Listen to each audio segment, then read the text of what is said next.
Joining the group chat to discuss, Jasmine Wright, White House reporter for Notice, Lulu Garcia-Navarro, New York Times journalist and CNN contributor, and Charlie Dent, former Republican congressman from Pennsylvania. So, Jasmine, I actually want to start with you because you have covered a lot of what the White House, how they approach messaging, how they decide how they're going to talk about something.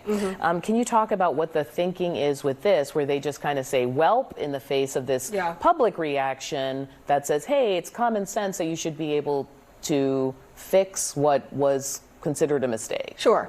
I mean, I think that we have to look at all of this as the White House's ultimate goal is preserving presidential power and being able to expand that. And so I think what's really clear from that hearing yesterday is that the White House and the judge have two different versions of what it means to facilitate the return. The White House is really that word a lot today. The White House is really taking a hands-off approach, basically saying, well, if he shows up at a port of entry, of course we will let him back in and then restart the deportation proceedings, because they believe that he is not going to remain in Maryland no matter whether or not he makes it home. But I think the fact is that it's really going to come to a battle of wills. And the question is going to be, who is going to win? Is it going to be the White House or is it going to be the judge? And is the judge eventually going to lead to putting some of these officials in contempt because they aren't going to provide the answers? I would assume that the judge they haven't been able to so far. And they don't want to. And I mean, I don't want to put it on just this judge because it's becoming a broader question about the judiciary. I don't know, Charlie, Lulu, how are you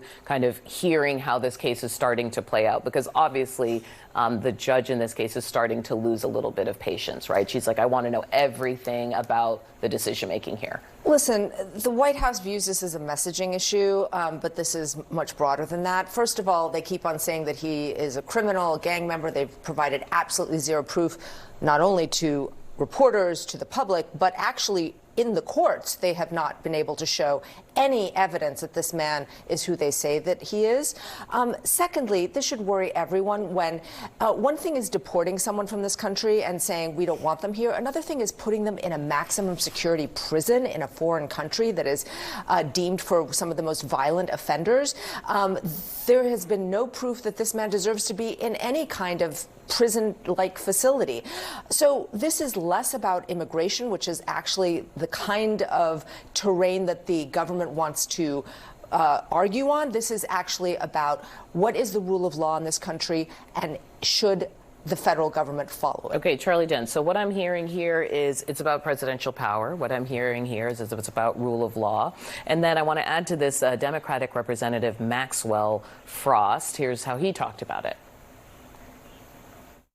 The administration is essentially saying we can deport anybody. We can send anybody, whether you're a citizen or not, overseas. And once it's litigated, if the court tells us to bring you back, whether you're a citizen or not, we can just chalk it up to saying it's foreign policy and the court has no business in foreign policy. Okay. So what are you hearing that it's about? And more importantly, what are you hearing from your former Republican colleagues about how they're having to deal with this? Well, I have a kind of cynical view about this whole issue. Tell me. I tend to think that Donald Trump would like nothing more than to talk about this issue ad nauseum, about whether or not a person who entered the United States unlawfully should be returned from his native country, setting aside all the facts in the court orders. I think he's doing it because he'd rather be talking about this than the stock market tumbling, the bond market being volatile, farmers can't find export markets for their product, consumers are worried about the price of everything from cars to sneakers. So I think this is a great deflection from the issues that are really driving a lot of people in this country crazy right now. And to your point, it's also an issue, immigration policy, where they still poll well. Sure. I think that they like to refer to a lot of these things as 80-20. I don't know if it's an 80-20 issue, but what certainly... What does 80-20 mean for the normies? 80% of people like the idea or like what the Republicans and Trump is pushing, and 20% don't. Okay. But they believe that they are in the right on immigration, and they believe that that actually polls higher than Donald Trump does on the economy. I mean, I think one thing is fascinating, if we really want to look at the messaging, is that this administration's position right now is basically that if you are in favor of due process, if you want to argue that citizens, both American and those who may be illegal migrants or are illegal migrants, don't deserve due process, then you are in the right. And if they do deserve due process, then you are in the wrong. And I'm not sure that that argument squares with people wanting their streets to be safer, wanting a more just ability to get a job. Yeah, we're going to talk about all this of those more, kind of issues. You're right. I'm not sure that squares. It moves out of your favorable it polling moves out of to your something kitchen else. table issues and into like what is All right, America stand coming for? up on CNN this